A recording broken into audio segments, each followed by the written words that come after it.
Good morning. Oh, man. Thank you. Man, so good to be here. It's such an honor. I tell you, I love to take every opportunity that Pastor Justin gives me. And there's a couple of reasons for that. He's become a really good friend of mine, like I know he's a good friend of yours. And if there is a way I could come alongside and be a relief pitcher for him one week, I'm in, if at all possible. And I also just like to talk about the Bible, so it's a win-win for me. And so thank you for that welcome. We are in a series, as he said, called Summer School. And I need to be real honest. When I first heard that was the title of the summer series, there was a negative connotation that went through my mind. I remember back when I was in high school, and I had to take summer school in order to graduate. I don't think I have to dive deep in that story. But it was miserable every day. My friends were out having fun, doing what they wanted to do, and I was in school. But as this series has kind of developed, I have grown to really think this is a great title for this. Because like Pastor Justin said, throughout the summer, we're going to hear from different voices about different voices in the Bible that speak into how we could take next steps in our spiritual journey. And so today, the voice we're going to listen to is that of Jesus himself. And I tell you, let me just kind of tip the hat, so to speak, of what I've been praying going into this morning. I pray that God will reach in and give us a new perspective of how he wants you and I to just navigate in the world around us. We're going to look at a story, how Jesus does such a great thing and seeing a need and meeting it. And I know that there's a temptation sometimes to look at the church as kind of like this oasis. And it's refreshment. But if it's just that, if it just becomes like this country club that we go to and we want to keep the world out, you know? And some of us navigate our lives by having these barriers go up because, you know, the Bible says the world's evil. And, we can't get infected by the world. So this is kind of this artificial thing. And I see Jesus doing something so counterintuitive to some of us, where he is not worried about being infected by the world. He is an agent of infection in the world. Amen? So, I'm looking forward to just diving into this. You know, one of the things that I have been so fascinated about as I study and look at Jesus' life is how he moved among people that so many others in that day and age, in that culture, would keep at a distance. And we all have heard the line, because my parents told me, and then I went around and told my kids the same thing. You could tell a lot about a person by the company they keep. You must have heard this as well. By the company they keep. And I am sure lots of people just scratch their head when trying to apply that line to him.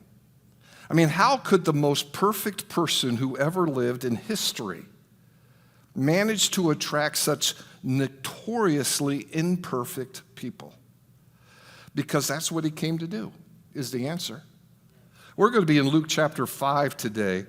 But as I was kind of looking at this, I want to start actually in Luke chapter 4, because that's where Jesus discloses his mission. In Luke chapter 4, it was like the reveal party. We've all seen reveal parties about the gender of a baby. Well, this was Jesus' reveal party of who he truly was, all right?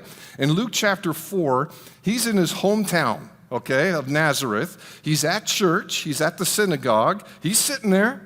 You know, and there's a real honored place in the service where the priest or the rabbi picks somebody to read part of the Bible. And Jesus was picked. And so he had a whole bunch of scrolls to choose from. Now, I need you to picture this. He finds the scroll from Isaiah, okay? And so he reads a section of Isaiah that is recorded here in Luke chapter 4. But this was his reveal party. I want you to see the tension that built in the room here. Because he gets up and reads this from Isaiah. The Spirit of the Lord is upon me, for he has anointed me to bring good news to the poor. Okay? That was his mission. That's what he came to do, to bring good news to the poor. He has sent me to proclaim that captives will be released, that the blind will see, that the oppressed will be set free, and that the time of the Lord's favor has come. Now, everybody in that room that was listening, are starting to identify that that passage in Isaiah was referring to the long-awaited Messiah, God's Son, all right, coming in human flesh. And so they said, well, what is Jesus trying to say here? Is he actually proclaiming that he's the long-awaited Messiah? This was Jesus' reveal, okay? Because this is a couple of verses later, he says, today this scripture is being fulfilled in your hearing. Whoa! Now, that instantly, everybody got upset, really upset, because that was blasphemy. If an ordinary human claims to be deity, that's blasphemy. And so a lynch mob actually formed. You could see this in the rest of the chapter 4 of Luke, that people dragged Jesus out of church, okay? Can you picture this? They took him to a nearby cliff. They were going to throw him over to his death. Now, God, of course, saying, not time yet for Jesus to die. So a huge miracle was performed, and Jesus was able to walk through this very angry mob and escape, all right? But so that was his mission. That's what he said, I have come to do, to, full of grace and truth, full of hope and light and full of life and full of joy. To bring good news to the poor, good news to the captives, good news to the oppressed, to the unwanted. And that's how Jesus responded to the world. It wasn't in judgment. It wasn't in anger. It was with good news. The only time I see Jesus getting really upset throughout his life was when he was confronting the religious leaders. The religious uppity-ups who thought they had it all down, exactly what Jesus needed to do or what they needed to do or what God's plan was. They wanted to control God's plan, and they totally missed it. So religion is not about building these barriers to keep the world out of our lives so that we don't get infected by the world. Jesus wants us to be an agent of infection into our world. And it didn't take long for Jesus to start putting that into practice. You can flip to chapter 5, where we're going to be at today. At the beginning is when he started choosing his disciples. Okay, who did he go and choose to be his followers? These were people that were unwanted. Okay, these were the people that everybody else passed over. These are the people that were extremely marginalized in that society. And then we get to Luke chapter 5, verse 12, which gives us this story. It's brief, it's short, but a powerful encounter that Jesus has to kind of cement what he came here to do. All right, and let me just warn you before we start reading this, it's a little gross, a little gritty, all right, but we'll get through this together. Deal? All right, Luke chapter 5, verse 12, it starts this way. In one of the villages, Jesus met a man with an advanced case of leprosy. Let me stop there, okay? Because you hear the words advanced case, and that's sort of like a medical term, isn't it? And this story is actually repeated in 2 other Gospels, in Matthew and in the book of Mark in the New Testament. But Luke is the only Gospel that says advanced case. So this guy didn't just get leprosy. He's had it for maybe a year now. So it's very advanced. And the reason why it's a medical term is because Luke had a medical background. Okay, so it makes sense for him. It goes on. When this man, this leprous guy, saw Jesus, He bowed with his face to the ground, begging to be healed. Now, I want you to listen to the words that he uses to Jesus. Lord, he said, if you are willing, you can heal me and make me clean. Now, just pause for a second. I put myself in that leprous man's shoes. And if I were there, I would be begging him, God, please heal me, please heal me, please heal me, please heal me. He never asks God to heal him. This is so cool. He first acknowledges that Jesus is Lord, that he is the Messiah. And all he does is says, if you are willing, I know you got the power. I know you can do it, okay? He's just acknowledging who Jesus was. He didn't try to corner him or guilt Jesus or pressure him or try to control him. He's just acknowledging. Verse 13, Jesus reached out and touched him. Again, let me pause because this word touched actually has the connotation in the original language to grip, to hold on to, to latch on to. Now, I have to say that because most of us have seen healing services, right? Where you have a line of people cross the stage and the pastor or the healer, how will they touch the people? Usually on the forehead, right? Be healed. Be healed. This was not just a quick hit on the forehead. This was a latching onto, all right? And he goes on and says, I am willing, he said, be healed. And instantly, miraculously, the leprosy disappeared. Then Jesus gave him two things for him to do. First, then Jesus instructed him not to tell anyone what had happened, all right? And then secondly, he said, go to the priest and let him examine you. Take along an offering required by the law of Moses for those who have been healed of leprosy. This will be a public testimony that you have been cleansed. This was so important because Jesus came to fulfill the law. He wasn't trying to usurp the law of Moses, right? And this leprosy was so contagious, so infectious. Everybody feared it. So if you ever had leprosy back in that day, you were ostracized, you were isolated. And so if you ever get miraculously healed, the law of Moses, way back in the beginning of the Bible, covers that, saying, hey, if this ever happens, society is not going to want to just welcome you back with open arms. You're going to have to prove it. So the way to do that is go to the priest, bring an offering. If they examine you and they accept the offering, then that will be a great step forward for the rest of society to accept you back, right? So he said, continuing in verse 15, but despite Jesus' instructions, the report of his power spread even faster. You think this guy talked? I mean, how could you not? Your life is radically changed. How could you keep that silent? And vast crowds came to hear him preach and be healed of their diseases. But Jesus often withdrew to the wilderness for prayer. Now, I want to that's the whole story, all right? But I kind of wanted to not only just kind of give some big cultural oversight so we can understand how powerful this was, but actually pull out some ways that we can imitate Jesus in our own lives, all right? First off, in this culture, leprosy today is almost unheard of because we have medicine now to treat it and to heal it, okay? But back then, it was a death sentence.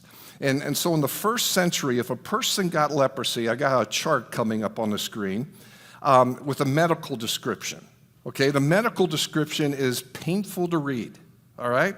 Lethargy, extreme tiredness, and pain in the joints. Now, this wasn't just old age pain in the joints that a lot of us have when we get up in the morning, all right? Leprosy attacked the joints, and so every movement became very, very painful, especially in an advanced case of leprosy, which this man had. There was discolored patches of the skin. In fact, that was usually one of the first signs that a person had leprosy. Ulcerated sores on the face. I think you would understand that our face holds a lot of our identity.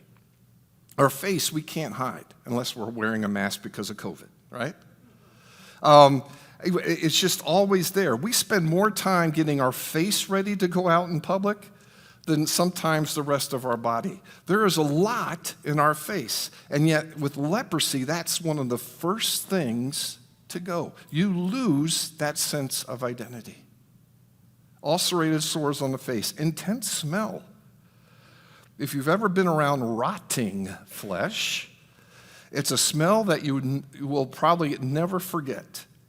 It's really gross, but there's nothing he could do. He couldn't put on perfume. You can't wear deodorant. I mean, it is just emanating. No matter where you go, that's the smell as your body disintegrates while you're still alive. Ulcerating of the vocal cords. So not only are you shut off from society and nobody's going to speak to you, you lose your ability to speak to them. It becomes very painful to speak. A loss of sensation in the extremities. You know, there's a Christian guy named Dr. Paul Brand who lived several years ago. Brilliant guy. But he studied leprosy in third world countries. And he said that loss of feeling in extremities is one of the most devastating parts of leprosy.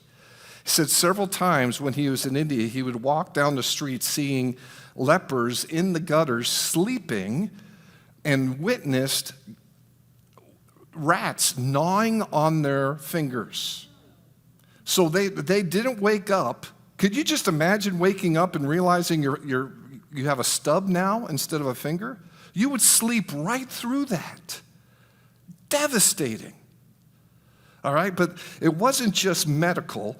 There was a social stigma that lepers lived with back in that day.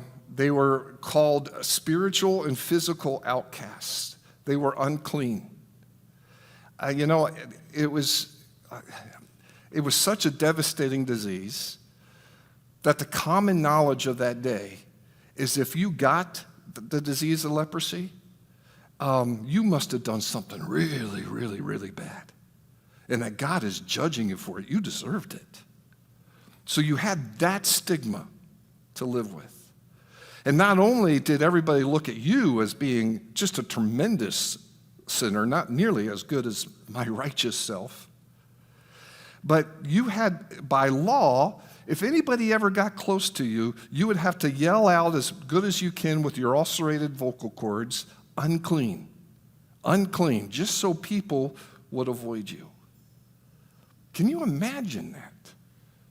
Both inside you had to say unclean, and people looked at you as being unclean. And some of you might be saying, well, we kind of lived through that, didn't we? With COVID? We were all isolated. We were all considered unclean, right? There's a huge difference there because that was kind of all of us going through that together. This was just the very few people in that society that had to be isolated and quarantined while the rest of society just continued on as normal. So that's huge. When somebody received the news of leprosy had invaded their body, they were immediately taken out of their homes. They lost their spouse, they lost their kids, they lost their jobs, they lost their reputation, they lost their position, they lost their friends, they lost their hands, they lost their face. Eventually, they would lose their lives. They carried a disease and stigma that isolated them in every single way. So all they could see of themselves was worthless, wounded, and untouchable. Most of us have heard of a great woman, Mother Teresa. She also worked with lepers in Calcutta. And she had this quote about this. She said, "We now have drugs for people with a disease like leprosy, but the drugs do not treat the main problem, the disease of being unwanted." I don't know if you've ever had that experience of feeling deep down that you're unwanted, that maybe you're untouchable. It's just an awful feeling, first off. But when you feel that about yourself, something dies within you, doesn't it? And the big thing is hope. All sense of hope is lost. You know, I kind of want to just hit briefly on three things. And then we're going to end this by getting very practical. I have a surprise guest I'm going to invite back to the stage here, and we're going to talk how we can really put this into play. But three things that when I look at Jesus' example here, and if we call ourselves Christians or Christ followers, we need to probably notice and model ourselves after some of these things, right? The first thing that Jesus did was he brought hope to the hopeless. That's, you know, when you have that feeling of being untouchable, of feeling unwanted, it sucks the hope right out of you. And that's the way the leper felt in Jesus' day, absolutely hopeless. I mean, if you can imagine what it would be like to walk through life, see your former neighbors working, to hear your former buddies laughing, to have your own children playing, and no longer be able to be any part of that. To be alive and yet so dead. That must have been what this leper felt. I mean, how long has it been since this man experienced the touch of another person's hand on his hand? There was no hope in him. When was the last time he had been ever hugged by a child? Never. When was the last time he had been kissed by his wife? When was the last time he felt the embrace of a friend? When was the last time somebody even accidentally bumped into him? Right? He was absolutely hopeless. Jesus came. Part of his mission was to bring hope to the hopeless. Secondly, to approach the unapproachable. Notice how Jesus did that? Everybody else stayed away from lepers. What did Jesus do? He approached what everybody thought was unapproachable in that day and age. The religious leaders of that day had lots of laws about leprosy. Again, it was so feared and was so contagious that again, there had to be that 6-foot rule, maybe more, I don't even know back then. But there had to be space around every leper, and if somebody got too close, they were to let people know that they are unclean by yelling it out. For religious leaders, that even got more severe. So a leper would know never to approach a religious leader. They had the sense that they were so close to God, so holy, that they couldn't be even around something as vile as leprosy, a sinner, because God has judged this person. And so they knew never to approach a religious person or a rabbi. Isn't it with great irony that the only rabbi he felt comfortable enough to approach was God himself? You know, the way Jesus was, Jesus really was superior to every other religious leader. The leper even acknowledged that. He said, Lord, if you want, you have the power to heal me. Jesus was the most approachable human being that ever walked the face of the earth. Look at who he hung out with, who people felt comfortable with. Prostitutes, tax collectors, little kids, brilliant scholars, lawyers, widows, uneducated fishermen. All just felt that Jesus, God himself, was the religious leader that they could approach. Man, so let me meddle just a little bit, okay? How approachable are you? Husbands, are you approachable? Or do you always need to be right? Have the last word? Leaders, on the job, do you lead with intimidation and power? Wives, are you approachable? Or is your husband and the rest of your family afraid of your reaction? Parents, can your kids approach you about anything? Anything. Do you keep friends at a distance? Would your friends be afraid to ask you for a favor? Do people see you as aloof or standoffish or a little bit superior? How approachable are you? Friends, Jesus was amazingly approachable. And this leper took a great risk when he approached Jesus. But there was something within this rabbi that says he was safe and approachable. And as he approached, feeling unlovable, untouchable, unworthy, feeling unclean, he falls and hides his face in the dirt. And in spite of the law of the Pharisees, in spite of this man's contagious condition, in spite of all the social implications, Jesus responds again in verse 13. Jesus reached out his hand and touched him. I am willing, he said, be clean. So Jesus brought hope to the hopeless. He approached the unapproachable. Lastly, he touched the untouchable in that society, didn't he? And I just think this is so cool because Jesus always sees beyond the physical need. Yes, this man felt like he needed to be cleansed from leprosy. But I think there was a deep down need that Jesus met earlier, before he even healed him, by just latching onto him. And he experienced the first human touch that he's had in probably more than a year. You know, Jesus obviously was God's son.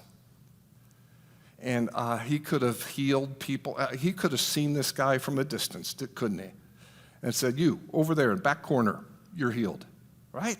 He didn't need to latch on to him.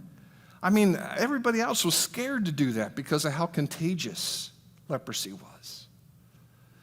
He latched on to him. He could have set up, like kind of a headquarters and sent out healing vibes over 1,000 miles around him or something. He could have done this multiple ways. But he chose to touch the untouchable. In his book, Just Like Jesus, Max Lucado writes this powerful narrative from the perspective of the leper.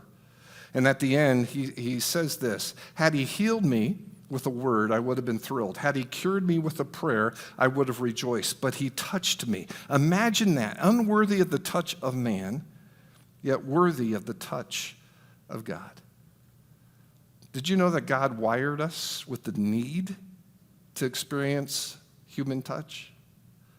Most of us know that there's been studies that if you laugh a lot, they'll actually extend your life.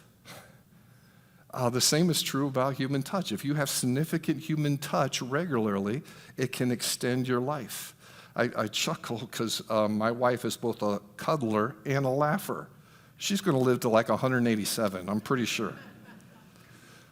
Heard a story about a guy going out to his dinner with his wife, and as they were leaving the restaurant, she steps off a curb, breaks her leg, and so he calls 911, and the operator said, you know, I'll send help. Tell me where you're located. And he said, Eucalyptus Avenue. And then she said, well, can you spell that? Long pause. And he said, well, how about if I drag her down to Oak Street and you could pick her up there? We could do better than that. We could do better than that.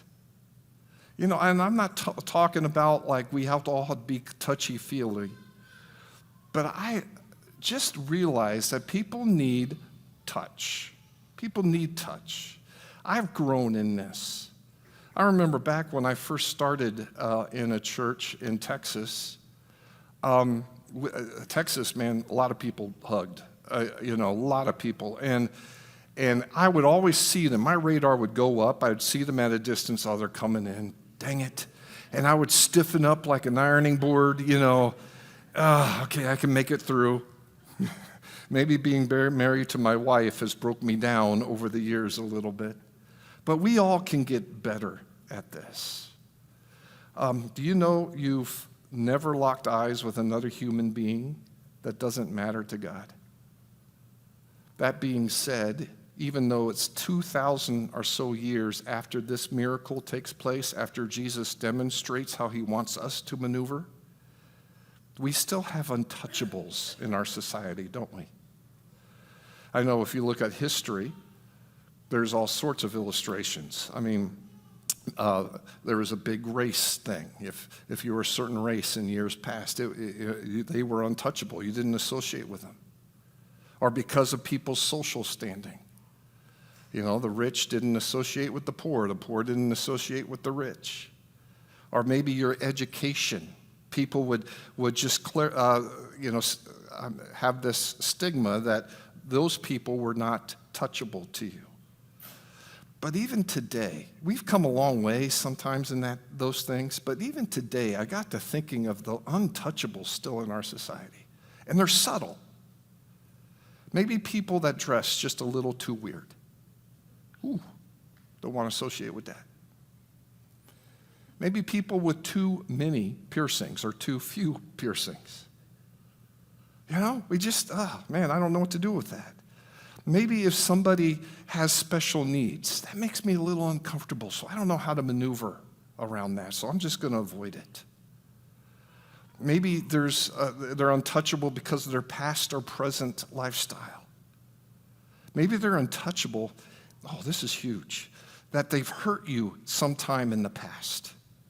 And all that bitterness, man, hasn't been resolved, and so, man, you just don't even want to associate with them anymore. I've lived quite a few years on this world, and I can honestly say, political beliefs are so divisive, more than I ever remember. There are people in our family that won't talk to each other because they're on different sides. I don't think I've ever remembered that happening before, but those might be untouchable to you. Generationally. Now, I don't know if I've heard those young whippersnappers, millennials, complain that everything that's wrong is because of those boomers. And then I've heard boomers say, man, their work ethic, the only thing they eat is avocado toast. They don't even know how to address a letter anymore or write a check anymore or read a folded map anymore. All these things are, and maybe those might be a little untouchable to you. There are people in every society that are labeled unclean, and we kind of hang an imaginary sign around their neck, do not touch, do not touch. We spent a lot of years in northern Ohio. Our kids were born and raised there, and just right across the border into Michigan is a town called Frankenmuth. Anybody ever heard of that? Anybody ever been to that? It's like Christmas Wonderland year-round, all right? All sorts of shops. You can buy Christmas paraphernalia. There's also great all-you-can-eat chicken dinners. That's why I usually went. But all these shops are filled to the brim with fragile things. Very fragile things. And so you see signs everywhere, do not touch, which is probably okay for me, but with my little kids, Lord, that drove me nuts. Almost said, why even go? It's just not fun. Because there was another sign, you break it, you buy it, and I didn't want to buy any of those things. Man, friends, every day we brush up against people of incredible worth. And God has placed a price tag on every single person that says this person is worth the price of my son dying on their behalf on the cross. And God goes around putting signs on everybody. Please touch. Please touch. Please touch. John Ortberg, one of my favorite authors and pastors, says this, in the contagious world, we learn to keep our distance. If we get too close to those who are suffering, we might get infected with their pain.